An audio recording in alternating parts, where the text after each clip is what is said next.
Hey, so it's like day number 4 of my video log, and the last couple days I slept really well. Last night I didn't sleep so well. I don't know what it was that caused that. I didn't really have bad dreams or anything. I had my counseling yesterday. That went pretty well. Counselor was talking to me. I was talking about whether or not I'm a narcissist, and she said from all the time she's seen me, she's never witnessed anything that would lead her to believe that. I also asked her if I was controlling, and she said that she's never gotten that impression either. And she went over a number of things that I had talked about. And it's really beneficial that I had been going to counseling before all of this started, because the way I described it was, she saw me when I was still in the Matrix, when I was basically having accepted the blue pill and being in the ignorance of bliss, and now she's seeing how I am now that I've taken the red pill and I've been pulled into the real world, and she knows what I was talking about and what my concerns and issues were before, and now she knows what my concerns and issues are now. So she can see, it's not like I went to her after the fact. She saw me genuinely before any of this happened, before any of this was even known about, and then saw everything and can connect the dots in the way she connects the dots. And she's assured me that I'm none of these things that these people are saying, and it makes me feel a lot better, because I'm not this incognito narcissist, whatever the hell that means. I mean, if you look at the definition of what a narcissist is, anyone that's ever met me, it's obvious that I don't fit the category. I mean, whoever came up with that idea doesn't know what the definition of being a narcissist is.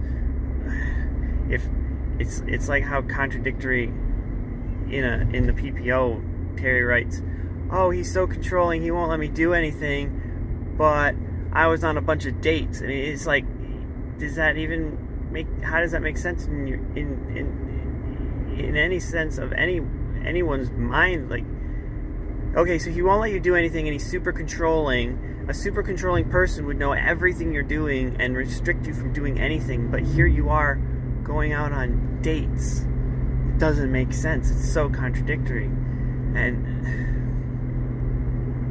that's how I feel. Everything's contradictory.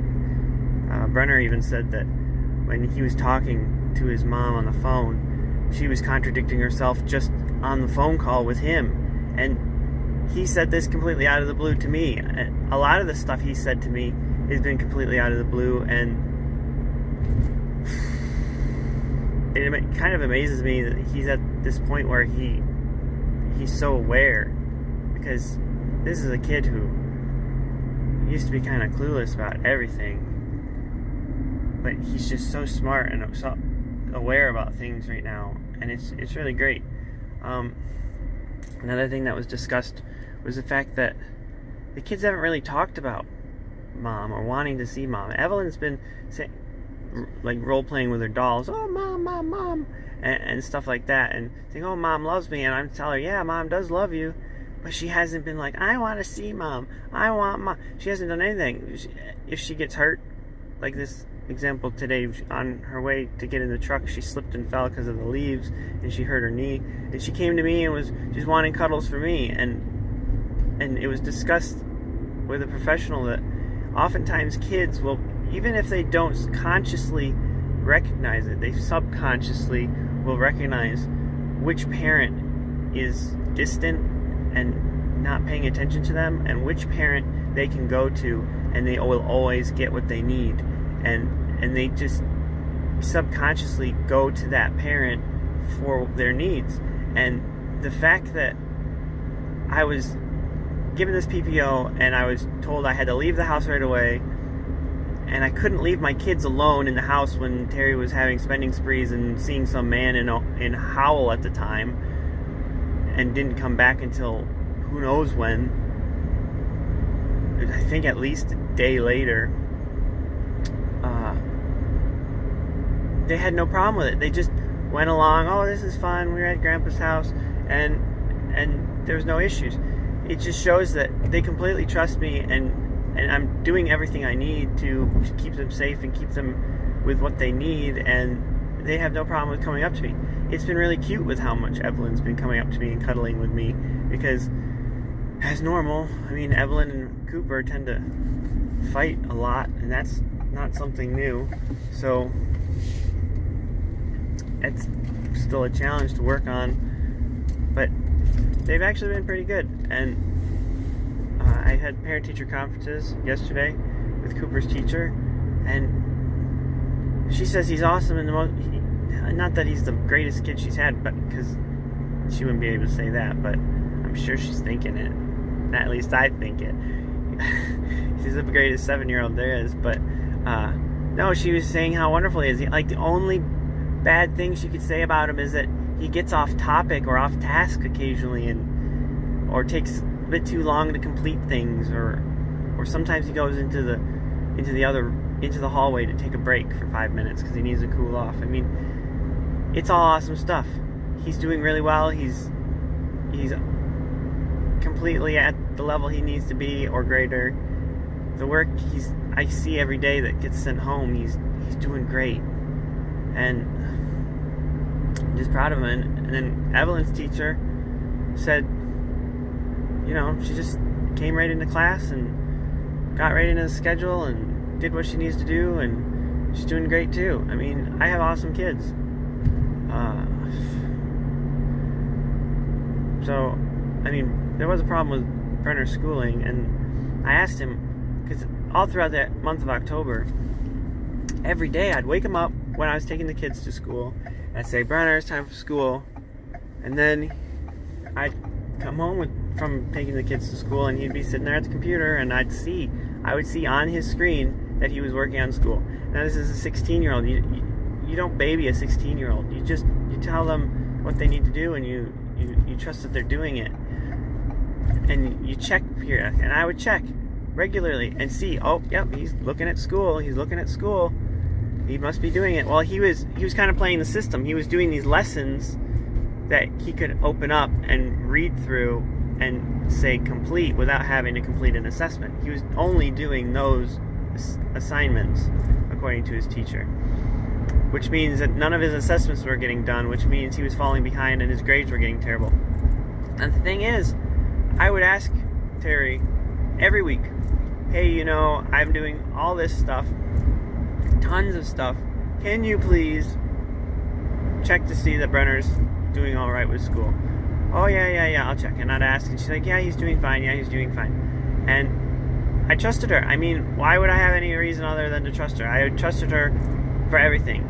I mean, I even trusted her that she was actually going to work, even though now that I think about it, her paycheck doesn't really line up with the hours she's supposedly working. But then I come to find out from a call from the teacher that he's behind, and I was like, why didn't you call me sooner and tell me there's a problem? And she's like, well, sorry, I would always communicate with your wife and talk to your wife about this stuff. I really should have called you too. I'm like, well, I'm getting this fixed. And so he's now doing his assignments every day and catching up, working on it on the weekends, and doing what he needs to do every day.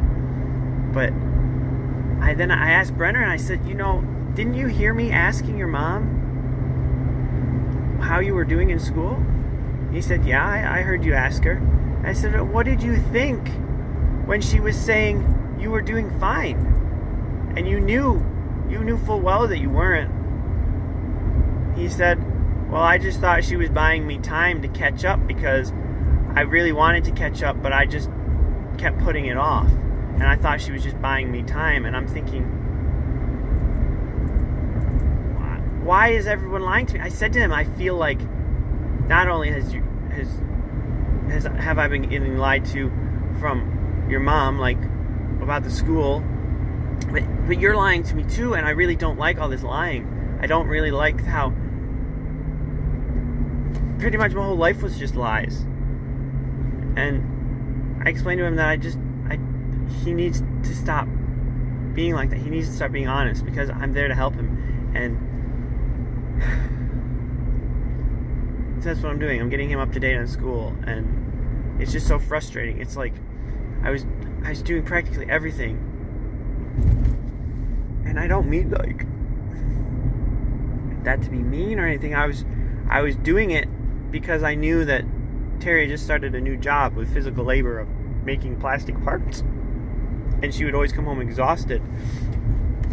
And I understood what it's like every time you get a new job, especially when you haven't worked for a long time, that you are just utterly exhausted. I was trying to give her space and all, but it turns out that some of those Saturdays she supposedly worked, she wasn't working, and she would say she's going to bed at 8, but really she'd go to bed at 10. She would spend the 2 hours just sending pictures and text messaging people while I'm downstairs watching the kids and cleaning up and maintaining things and trying to give her space, trying to make it so that she can recover.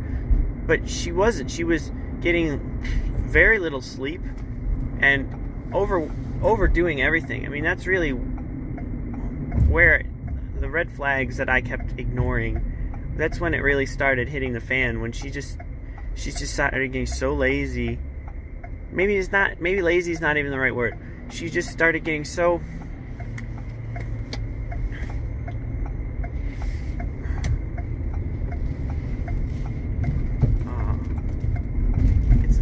it's right on the tip of my tongue, this word. She wasn't being careful anymore. She's just thought she was getting away with everything, and stopped even trying to cover it up. And it just, all the pieces fell together, and it hurts so bad. I feel like my insides were ripped out, and it breaks my heart, and I still keep just falling apart and crying because I'm so upset by the fact that things happened the way they did. It's like she's telling me, oh, don't use the children as pawns, but I'm not using them as pawns. I'm just taking care of them because I had no other choice in the matter. But you know what else I had talked to her about? That we would work problems out, that we would be together, that we would not cheat on each other and lie to each other, and that, you know, if I'm making mistakes, if I ever make a mistake, that it won't be the end of everything. Like, she's made so many mistakes. She's cheated on me in the past, and I forgave her, and she can't forgive anything I've done. And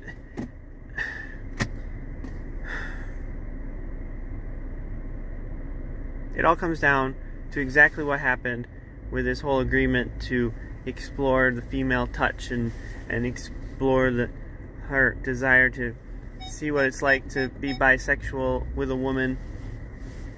We set boundaries, and the boundaries were women only, but she stepped over those boundaries right away, instantly. It was like the boundaries didn't exist, and everything's always been like that. She's never stuck to the boundaries that we've agreed to. It's always been, let's just step over these boundaries, go beyond them, and not take any concern or consideration into the fact that we agreed to these things. I honestly think that if she had just dated women and given me the time to get used to it and been honest with me, like the very first person she was dating, communicated with me and told me when she was going to be home and when she got there safe and if she was going to be late, and some information about these people that was actually not lies, and not dated at such a crazy frequently. It was like I was expecting a slow stream. I was expecting it to work up gradually, just like a relationship. When you meet someone and you want to date them and become boyfriend and girlfriend, you don't just instantly become boyfriend and girlfriend. It's a gradual, slow thing.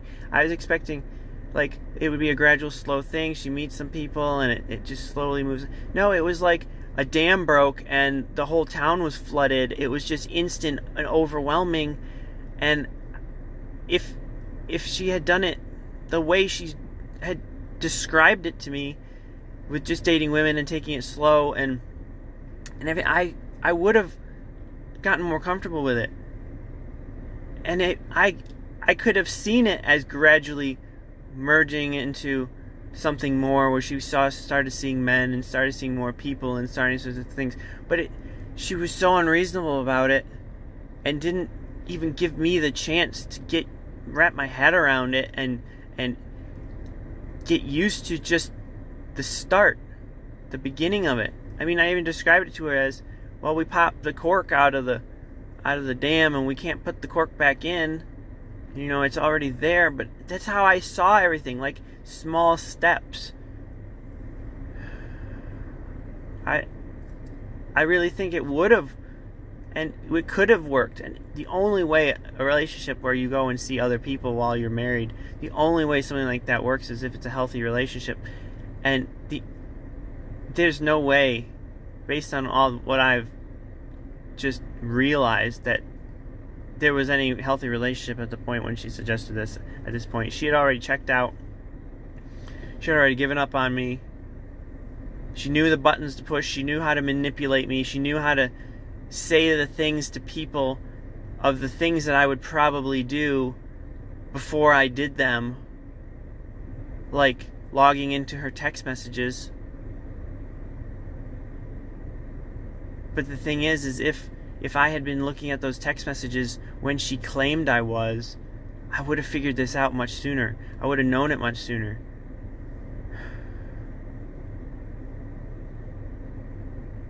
But I mean, none of this matters at this point, because I need to make it clear, after seeing this person's true colors and how they treated me, and nobody deserves that.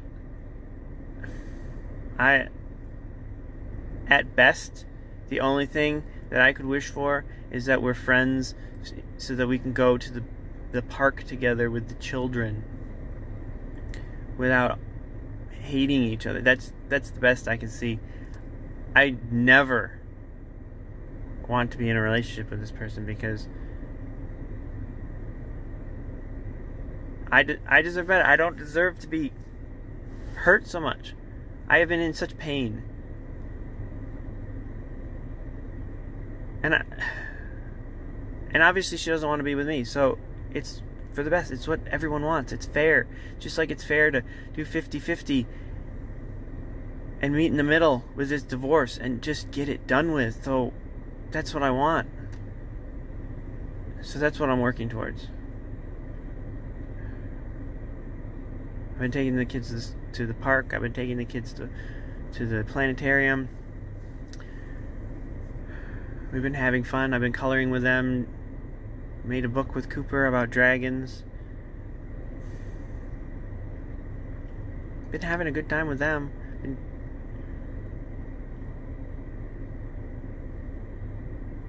And that's what's important. It doesn't matter how I feel about Terry, or how she feels about me, or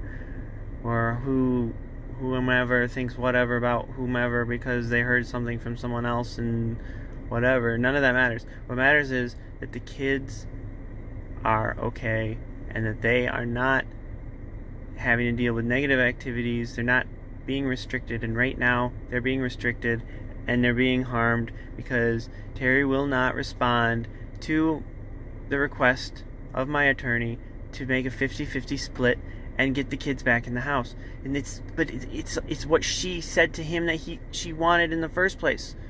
She's just stalling. If she had an attorney by now, the attorney would be contacting us. It's been 12 days. How long does it take to get an attorney? It took me 3.